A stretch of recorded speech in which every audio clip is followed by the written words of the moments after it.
What is up, everyone? Jonathan here with the Venue RX podcast, and I am excited about today's episode because I have someone who I met actually at the rare wedding that I actually attend rather than being a part of from a professional side of things. And so I'm excited to welcome Lorraine Wilson to the show. Lorraine, so nice meeting you and having you on the show. Thank you, Jonathan. It's a pleasure to be here.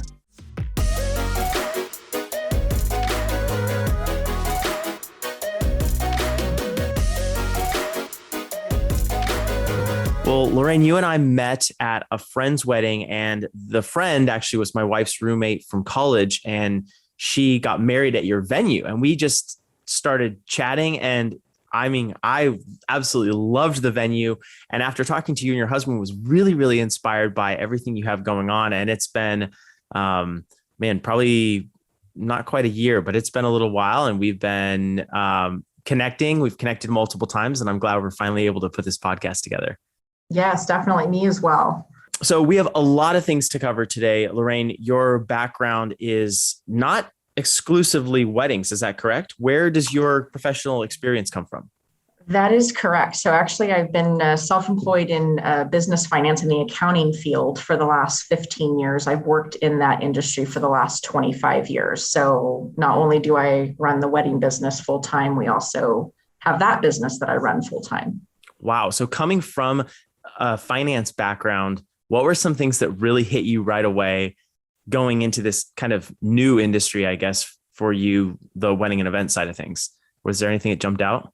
I'm a big planner with anything that I do. So, definitely building the plans, creating budgets, really trying to keep myself operating within those budgets. Obviously, in the wedding industry, everything is fun and fast, and you sometimes want to go overboard with stuff. So I definitely had to kind of reel myself in a lot with different things that I was doing. And the first year I had very project-based things that I wanted to accomplish, and we've just kind of carried that in year after year of how we continue furthering the venue or advancing it or making improvements to it, because it's a lot to bite off.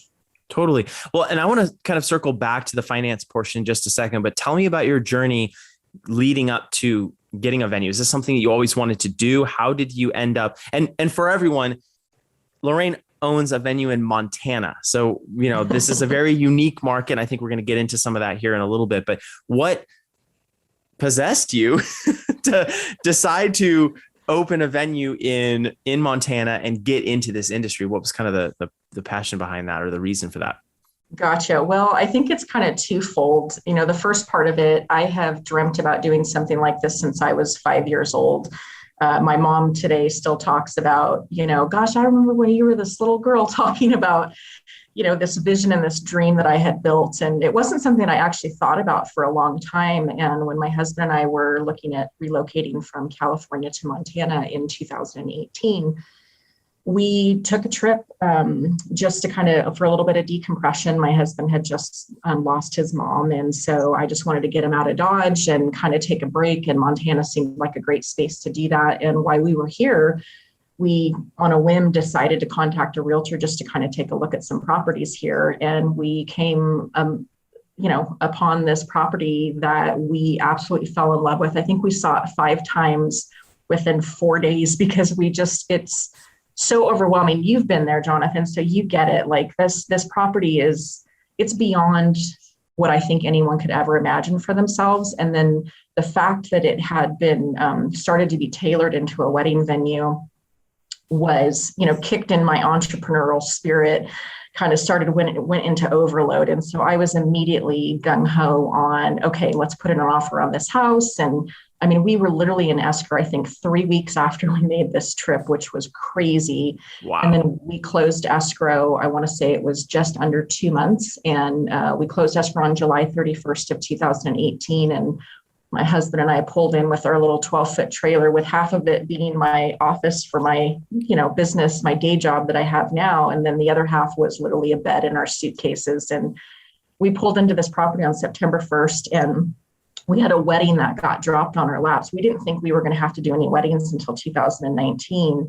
And we got a call about 3 weeks before escrow closed and they told us that, oh, by the way, we booked another wedding. So you have a wedding on September 8th. So my husband and I arrived at this property. We had no rakes, no lawnmowers. And mind you, we're 20 acres nestled in the forest in Montana. We have, green grass, gardens everywhere. I mean, there's a lot going on there. And we were kind of freaking out, not going to lie. But, we dug in and we said, you know what, we're going to just make this experience be the best experience that we can. And we pulled it off and it was amazing. And literally we ran for 8 days straight, pulled this wedding off. The bride and groom could not have been happier. And that was kind of like, we were dropped in it and the bomb exploded and we just kind of navigated our way through it. And then I was able to really focus on, the vision and what I wanted to cultivate coming this next year.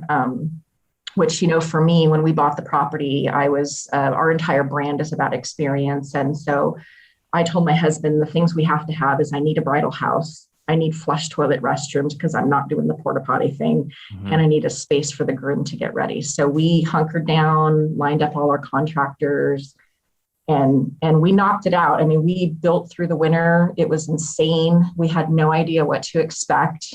There were a lot of hurdles and challenges and I can't even, the list of fires we had to deal with was just enormous. But we pulled it off and we got the keys to the bridal house that we built 4 days before our very first wedding.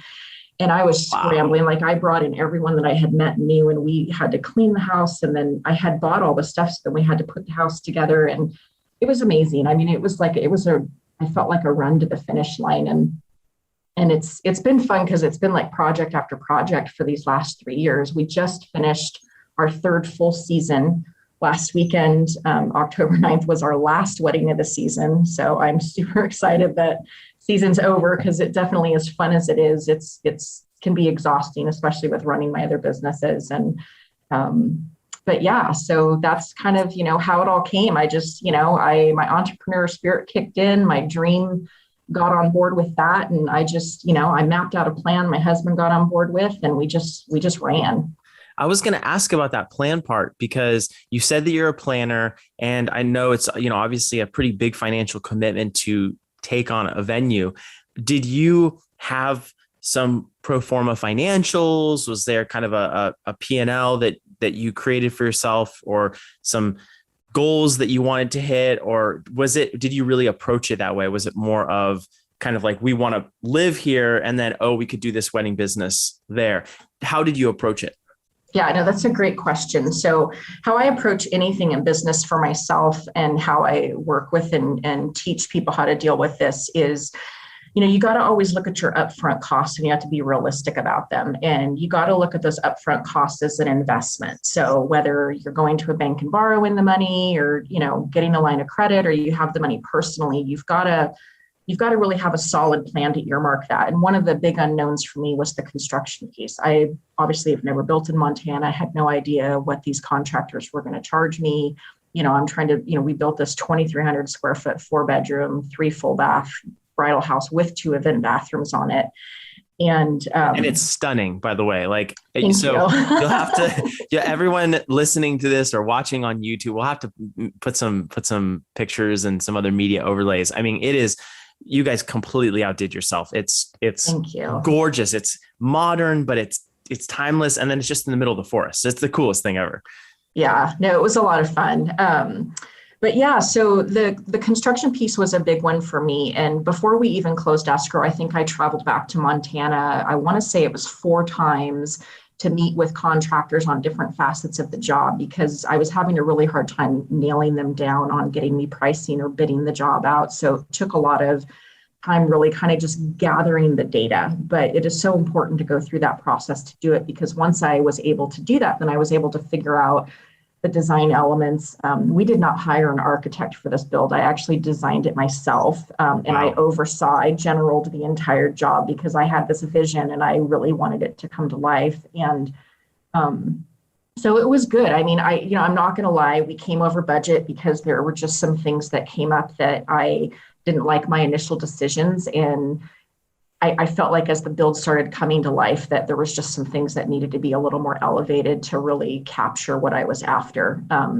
But all in all, I mean, it was, you've seen the house. Like I said, it's a beautiful home, all custom done. There's not a piece of MDF in that property. It is solid wood. And so, but again, I knew we were going to come over budget, and those were conscious decisions that I made. And I also knew that I built this budget. So if I'm going to go over, that has to come out of my pocket. And I think generally, to kind of talk about some of the things I've experienced with other business owners is when they run into issues like that, sometimes people don't stop to say, where's the money going to come from? And they just keep running and running and running. And at the end of the day, they're like, oh my gosh, how did I overspend $100,000 or whatever the case is, or, and then they're stuck with either leveraging themselves personally, which is not what they wanted to do. And so anyways, I try to be very mindful to how I manage my money, manage my expenses, and manage my costs. And I always know too, anytime I build something, sometimes, Lorraine wants what Lorraine wants. And as long as I can figure out a way to finance it, then I'm going to run with it. If I can't figure out how to finance or how it's going to get paid for, then you got to sometimes just set those things aside. But yeah, all in all, I mean, we went in it knowing that with everything that was invested that first year, we had a $500,000 investment that went in. We were able to accomplish everything. But, we've gone through 3 full seasons, and I have not paid a dime out of my pocket. Wow. In these 3 seasons. So this business has completely funded itself. Wow. So I have a question about that piece of it, because I think a lot of business owners in this space, and maybe people listening or watching online, they do have this dream, this passion towards this industry, or they've just maybe heard that it makes a lot of money, right? And so they're like, oh, let's get into this. They maybe set a budget, but then like you just said, there are all these little different things. Maybe they have a certain vision. They want a chapel, or they want to, these different elements, a beautiful balcony or whatever it is. When you said you were the architect on this project and really the general, which is incredible also. I mean, it's a totally different skill set in a lot of ways. Did you kind of have this master plan vision in your head that you started executing on? And maybe even now there are things that you want to add and you're kind of executing on that vision? Or did you start with kind of like phase 1 with not necessarily any future vision, but then as things started coming together, you started saying, wow, over there, we could do that. And over there, we could do this. And like, you started piecemealing it together. Which direction did you take? And which one would you advise people if they were thinking of doing, something similar? Gotcha. Well, I am definitely a big vision thinker. And, everyone goes into the simple mathematics, right? If I charge this much per wedding, I do X amount of weddings, I'm going to make X amount of dollars. And, I told my husband when we bought this property, my goal is I've got to figure out how to have this property generate $500,000 or growing the business. But what has happened is I am kind of, I don't want to say I'm in a piecemeal mode, but I definitely am still after the big vision, but it's kind of morphing its creation as we go, because, our brand is all about experience. So it requires me to have a strong labor team. It requires me to have all those things. So like year 1, my husband and myself and my daughter, we put on 12 weddings in our first year, which was crazy. The second year, we hired 3 more people to come work into wedding season. So we expanded our team to 6 people. My team is now 10 people in order to do weddings, because as what happens after every season is I sit my team down and we talk about what didn't work, what were the challenges, what needs to change, and how we can make things be better. And it's so important to do that, because not only are the negative impacts on me personally, but they're also on my team. So I definitely want to get ahead of those struggles. And I want the experience to be fun and as enjoyable for them as it is for the people that are coming there to get married. But yes, so it's, part of what I've done now, and part of how I'm no longer funding the growth that we're continuing to do, is we right now are, I'm fortunate enough obviously in my day job, that's where I make my money. And my property that we have is absolutely stunning and beautiful. And we feel very blessed and fortunate to be living on this property. But I've designed it now to where the wedding business pays for all the upkeep, because it's about $100,000 a year to upkeep our property looking as beautiful as it does. And but we don't fund any of that. Whereas the first year I was paying all that out of my pocket because we were just generating revenue. So now we're in year 3, it 100% pays for itself. And then any profits that we have, we base our projects off that. And what's cool is we book out a year to a year and a half in advance. So I've already mapped out my entire 2022 plan because we have every wedding date booked that we can get booked. And that's what we build off of. I know exactly what my labor costs are going to cost, they're going to cost me. I know exactly how much profit I'm going to have left over at the end of the day. So then we look at that and go, okay, if we're going to have X amount of dollars, what's the next project we want to do? And so then we get all of our contractors and everyone lined up to bid the jobs and get all those expenses and things in place so that we can fund those projects. My goal is after year 5, and I know this is a little crazy, not everyone has the luxury of doing this, but after year 5, we will be sustaining enough profits that we can actually pay ourselves money or start paying back the initial investments that we've made. Right now, we've chosen not to do that because the fact that I get to live on this beautiful piece of heaven in Montana is phenomenal. And it doesn't cost me a penny out of my own pocket, which means I get to keep all my own money for myself and for me and my husband. So, so I don't know if that answers your question. Well, it did. And actually, I wanted to ask something. You mentioned that there were negative impacts on yourself and negative impacts on your team. And for anyone listening, maybe that raised some flags for them. They're like, oh no, like, what are these red flags? When you think of negative impacts for your team or for yourself, what are we talking about here? What do you mean by that? So part of it's time constraints. So just to kind of talk a little bit about, so our wedding venue, we are an all-inclusive venue that we do all the setup, all the cleanup. We provide the majority of the decor that's used. We have an on-site decor room that has thousands of items in it. We do play dates with our brides. So we do a lot of planning and preparation to design these amazing days to really pull these experiences off. And some of the negative things that have come up over the years is my team just like racing to the finish, right? They get there at 9:00. We have ceremony at 5:00 and they barely have time to eat, let alone go to the bathroom or breathe. And it's just like this rush. So what I do is because we don't, I don't want to work that way. No one can sustain that level of work. And again, it's not enjoyable, right? I don't want to burn my staff out. Like I have an amazing team of people and I want them to keep wanting to come back every year because they get paid well and they get to create these amazing experiences and actually get to enjoy it on that level. So, some of the things have really just been like, the training aspects, increasing the team. I would say negatives for me, the challenges during wedding season, I work 7 days a week and it's tough, which is, why last week and it's like, I can breathe again. That piece is really hard. I won't lie. Well, and have you had difficulty, like I know so many others in this industry have had with staffing and finding amazing people? It sounds like you've had a great team now, but was that a struggle at all? Yeah. I have to admit, I have been super blessed and I'm a big advocate. Anytime I'm looking for people, I always do it by word of mouth. I never post an ad to just get a candidate to apply. I've never hired that way. I will never hire that way. But we had, so like my main girl, she's my lead. She's an interior designer by trade. That's what she does. So that's why she leads the whole setups and things like that. But her sister and a good friend of hers got married on my property in 2020, which is how I initially met her when they came out to tour the property. And she showed some interest in that. So we just started kind of cultivating conversation. And then, and it's just been one thing after another. I have a couple of our neighbors because we're a little on the outskirts of, I'm going to call like life and society and where people live. So, but we do have people that live up in our area that are either semi-retired or they are retired that they love just, coming out to drive golf carts for the weddings and, shuttling guests around and being able to visit with people. So I try to really, look at all the candidates of where their strengths lie and where I think that they're going to be best successful for themselves and also in representing the company.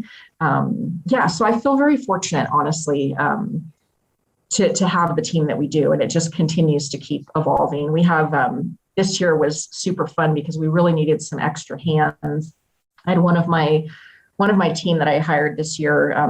I think she had done 2 weddings with us initially, and she was actually diagnosed with pancreatic cancer, which was heartbreaking. And she's undergoing chemo and stuff right now. And that was it put a little bit more pressure on the team, because just even being down that one person when you're trying to run and execute all these details is like, sometimes it's like having a freight train thrown in front of you.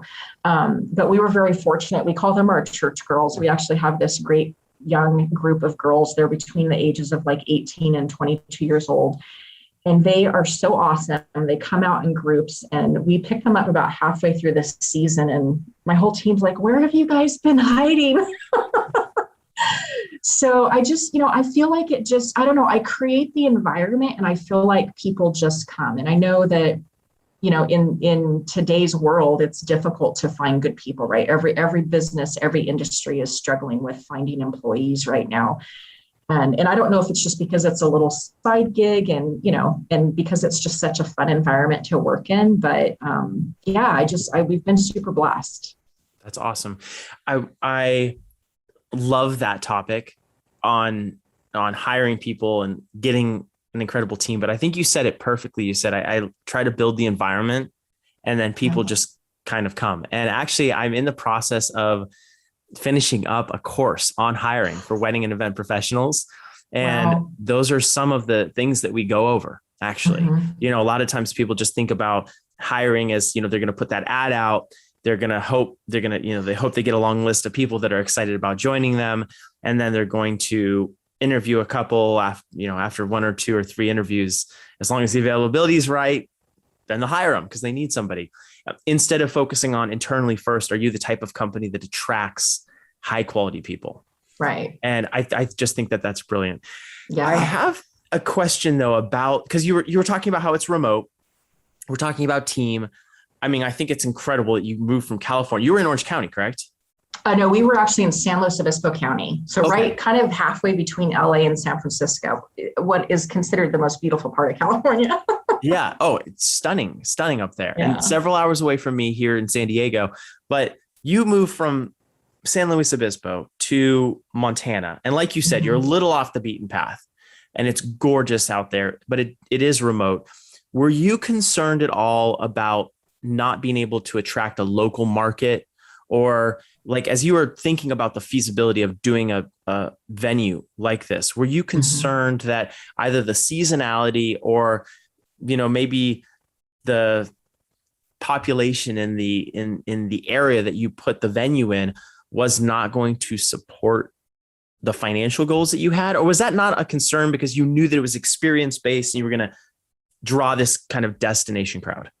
Right. Well, that's a really great question. So I'm not going to lie. I think anytime anybody goes into business, there's that little piece of fear, that little thing in the back of their head that just keeps going, what if it doesn't succeed? What if it fails? What if nobody calls? There's, I think for everybody, they would be lying if they said that there wasn't some sort of fear in that. So what I really focus on is not letting that fear control me and keeping myself focused on my vision. And since my teenage years, I have been a huge advocate of envisioning how I see my life or envisioning how I see things turn out, because I truly believe that we call that energy to us. I think when we can wrap our heads around it, it opens up doors that sometimes can't open because we're so focused on the fear. So I got to keep those little demons in check, because they do exist for everybody. And, how I do that is really just being mindful to how I'm feeling. Because if I start to go down this negative road, then, you're going to draw that negative energy to you. So, and it could be me literally calling up a friend of mine who's just a great ear and a great business mind, who just needs to shake me and slap some sense into me that day, because sometimes I need that. But, most of the time it's just really focusing on okay, get off your negative high horse today, Lorraine. We're going to focus on, you have a plan. Let's execute this plan. And when you have plans, you can measure those plans. And that's the piece that is so vital, right? And that's part of, today in my other business of what I train and how I teach business owners and teach people how to do that. Because if you don't have the proper planning, that's when failure comes into play, because things happen that people aren't ready for. And you have to be ready for everything in business. It's not going to be always just the sweet ride. It's a lot of hard work, but there's a lot of great things that happen on the other side of that. So sometimes it's just getting through those rough waters to reap that benefit.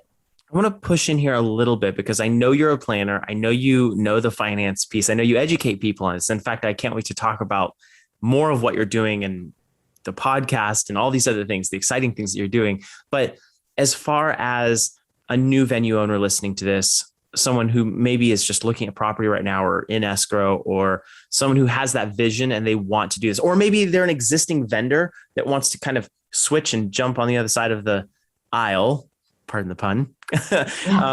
But like they want to own a venue and there used to be a florist or whatever it is.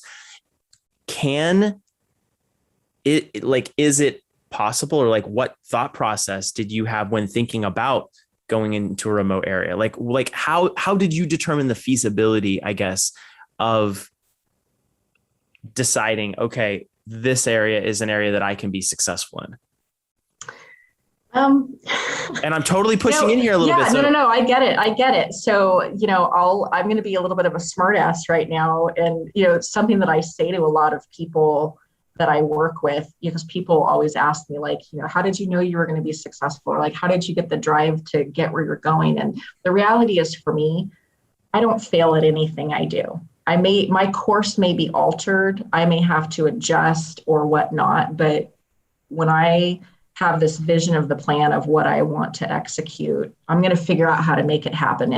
And this business hasn't been without its hurdles, right? I mean, I would say one of the biggest mistakes that I made when I came into this was not thinking about my business being seasonal, right? You have 52 weeks in the year. If I'm going to have a wedding every season and I go with this, maybe I use I'm going to get 40% occupancy, 40% of my season booked.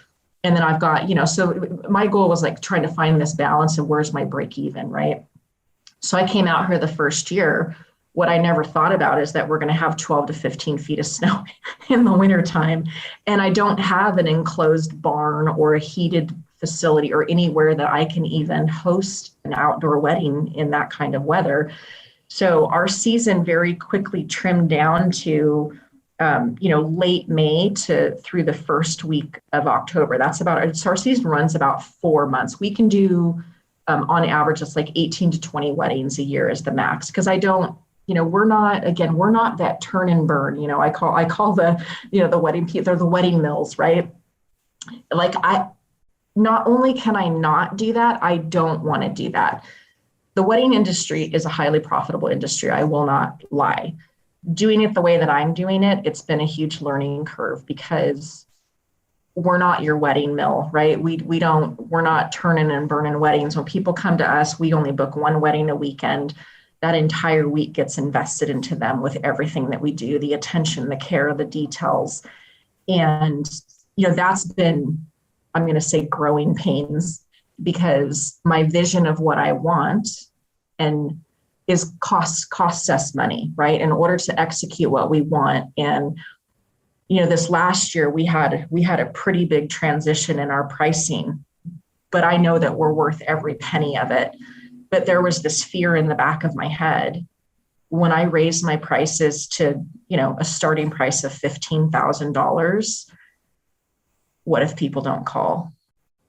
What if we get 100 emails and nobody even wants to tour? The price just turns them away. Like, there was this fear in my head. I will not lie about that. But what's happened is we've made the transition. I still, am believing, I believe in what we do. I believe in our product. I believe in what we're pulling off. And we're booking into 2023 now.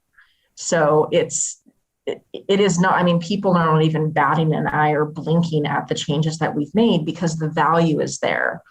And, so, one of the things that I think one of the points that maybe you're trying to lead into is because I get a lot of people that come to me and they're like, oh, my wife and I have been wanting to start a wedding venue. And like, can you tell us all the, the pros and cons, and do you make money, and do you this and do you that? And just had 2 weeks ago, we had a wedding. We had a couple, they're from Texas, and the husband's like, my wife's been wanting to do this for 10 years. We were living in Kansas and she wanted to do it. Now we're in Texas and she wants to do it. And, they were just really picking my brain about stuff. And what I told them is, I said, you have to figure out what your vision is, because you can't build a plan until you understand what the vision is. Because if you go into this going, gosh, my friend's doing this and they're pulling in, $300,000, $400,000 a year, and all they do is work 1 day a week out of, 52 weeks a year, and, they're making X amount of dollars, and they go into that. But there's a lot more to it, right? You've got to, and what I told her, she has zero interest in running it like we do. Like she wants a wedding mill, which is fine. Wedding mills are great. They provide great experiences for people. They're affordable. They're, for people who don't have big budgets. So there's all kinds of benefits, right, to being able to do that. But you're also doing 3 times the amount of work or more, depending on how many weddings you're turning a week for an X point. And if you can get the same amount of money by just turning one of those weddings, so it's, less work, more money, or the same money, I mean, to me, that's a win-win. But our vision was about the experience. Like, people are my business. They always have been. And it's so important to me. Like, if I couldn't do it the way that I do it, I would not want to do it. I would have zero interest or joy in doing what I do, because I don't do it for the money. Not that it doesn't make money, right? Yeah. I just don't do it for the money. It's not why I'm here. Yeah. So Lorraine, do you feel, because I know you're very driven, I know you're very capable, anything that you set your mind to, you're going to accomplish. Like you said, you're either going to maybe get slightly redirected, or you're going to have that vision, you're going to have that plan, you're going to set out, you're going to pursue it, and you're going to get it done. Do you feel like, and I think this is really what I was getting to, do you feel like with enough determination in this industry, you can pretty much have a venue wherever? So location doesn't really matter in real estate, right? Location. Right. But in this industry, it doesn't really matter as much, because people are willing to travel, and budget almost doesn't even matter as much, because, I'm wearing an Apple Watch that maybe costs, $300 or something like that. But there are regularly people who are wearing $100,000 watches who are looking for a $120,000 watch they can't find because it's not available, or they haven't been able to find it yet. And so price obviously is something, there's people who are spending up here, and there are people that are spending down there. And you're talking about the wedding mills. And so between location and price, do you feel like you can really go to any market and have an incredibly successful venue as long as you have a plan to execute it? Is that what I'm hearing from you? I'm going to say it's going to be part the plan and part the destination, right? Because your facility has to be beautiful, right? It has to destination, like physical, roof. Yes. Yeah. Whether it's a barn, aesthetics, or a chapel, or a field, or, what are the views, right? Because if you took a pasture and planted it in the middle of, a bunch of agricultural buildings, or, plants or something like that, people, even though you're outdoors and the pasture itself may be beautiful, the surroundings are not beautiful. So I think that there's a balance between it, right? I think you have to be mindful to what you have. It's like, we have a beautiful venue here in Montana it's like right on the freeway, but it's this beautiful indoor center. So when you're inside the building, the experience is great. But, the feedback that I've gotten is a lot of people are like, yeah, but then you walk outside and you're like right there on the freeway, which, it takes people. So, I think that anything outdoors, I think that you would probably be successful with that, because if you had the surroundings with it, right, that you're not like packed in the middle of the city, but even that's beautiful, right? I mean, it's like, take New York City, right? Central Park, like who wouldn't want to get married in Central Park? But you've got all these like massive skyscrapers around you and things like that. But there's like this little gem hidden in the middle of that craziness, right? And I think when you can isolate that, you can be successful anywhere with that. Have you read Seth Godin's book, The Purple Cow? I have not. Okay. So I'm going through it right now. I bought it on like audio and I'm also reading it. And he talks about being the purple cow. He talks about how and just right in the beginning of the book, how he was driving in Europe and he was looking and his family for a while was admiring these pastures of cows. And they kept driving. And after, a couple miles of cows, they not only were bored and just completely uninterested, and they stopped looking at the cows. The cows became uninteresting. But he said, if there was a purple cow, wow, that would be rare. That would be interesting. And so it sounds like a very similar concept to what you're saying right here.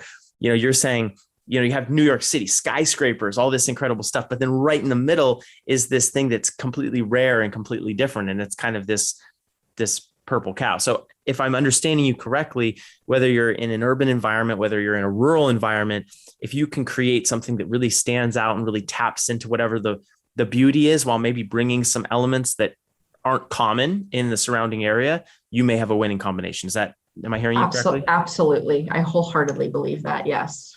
Okay. Wow. Well, that's great. I mean, this is incredible feedback. And I really hope for anyone listening to this right now that you go back and maybe even rewind and listen to some of these again, these things that Lorraine is saying, because this is a venue that is very easy to lose a lot of money in. If you're building, your construction costs more and takes longer, and there are so many different things. And so whether you're going for, more of a wedding mill type environment or more of a curated experience type environment, it's really important to understand what you're going into before putting down, the money. Lorraine, you don't just do weddings, and you've kind of alluded to your other job.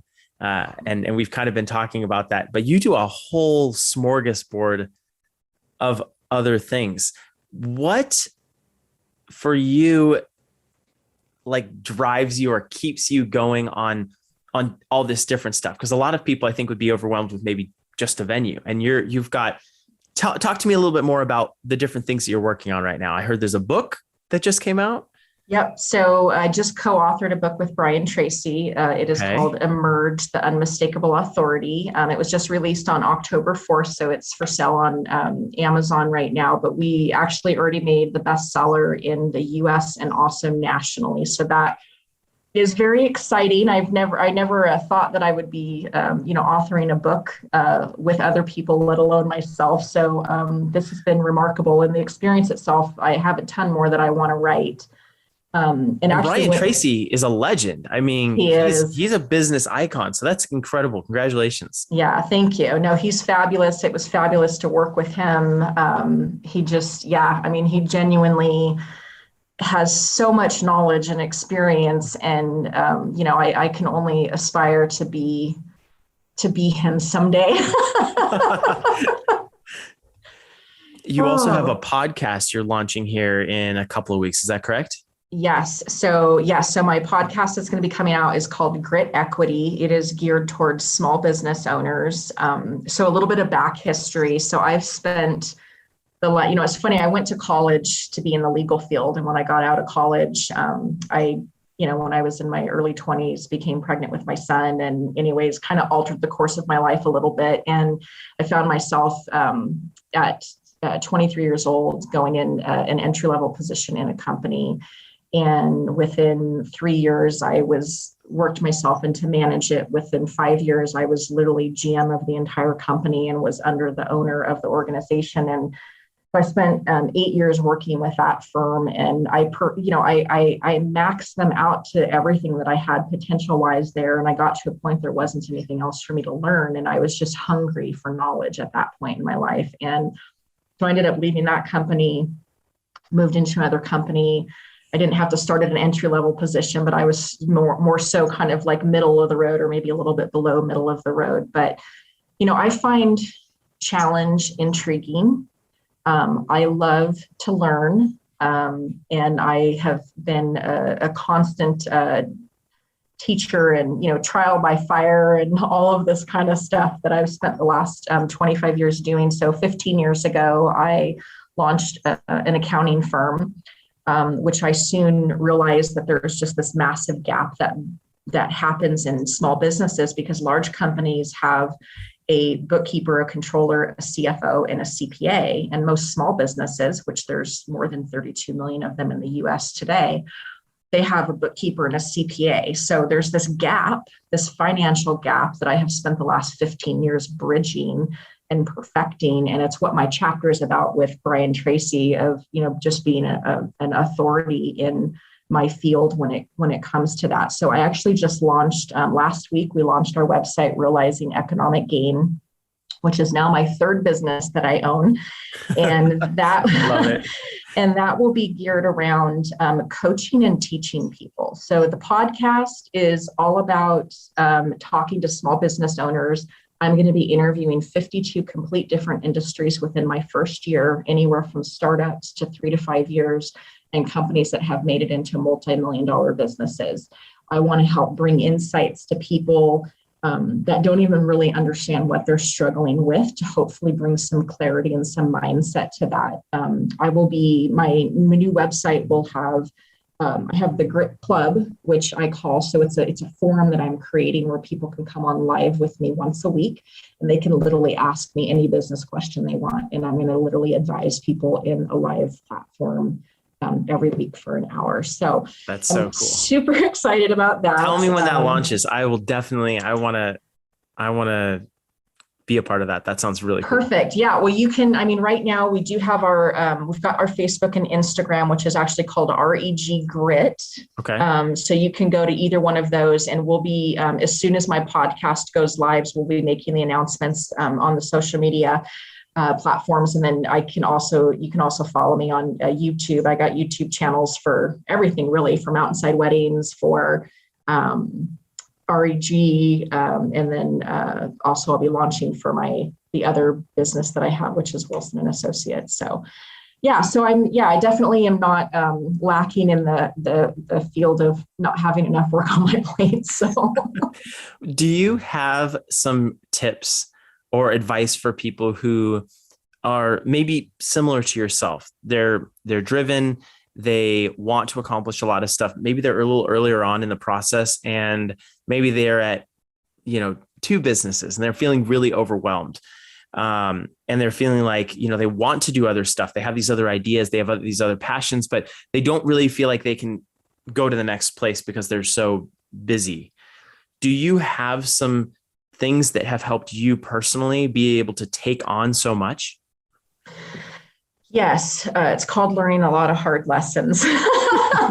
I would say the things that help keep me most successful today is when I get to that point where kind of my anxiety's amped, because a lot of times we get this goal, right? We have this goal that we're envisioning and we're trying to get to it, but then sometimes we just get detoured and derailed. And instead of getting closer to the goal, we feel like we're getting further away, whether it be, I want to spend more time with my spouse. I want to spend more time with my kids. I'm committing to take Saturday, but you haven't been able to give up a Saturday yet. So there's these little things that start to eat away at you, right? Because you've created this goal of something you want to accomplish and it just is not becoming achievable.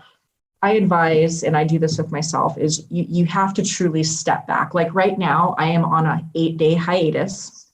Last Saturday, we ended our last wedding season. I told my husband, I said, when Monday rolls around, I need to check out of my life because I have to literally mentally regroup, right? I've been running on all cylinders for so long that, I'm mentally drained. I'm exhausted. I'm not effective, for myself, for my husband, for my family, for my businesses.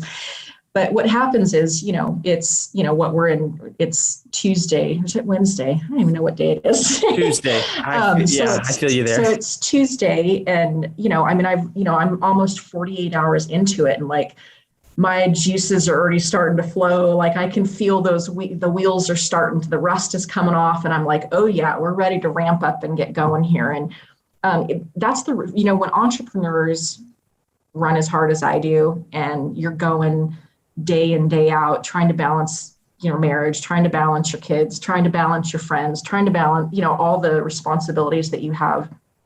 You got to remember to take time for yourself. And that's the one thing that I think has taken me the longest to realize and to learn is I would usually put myself last instead of putting myself first. But if you put yourself first, take that moment, catch your breath, refresh, regroup, you're going to be everything that you need to be for your businesses, for your spouse, for your kids, because you're going to be completely rejuvenated.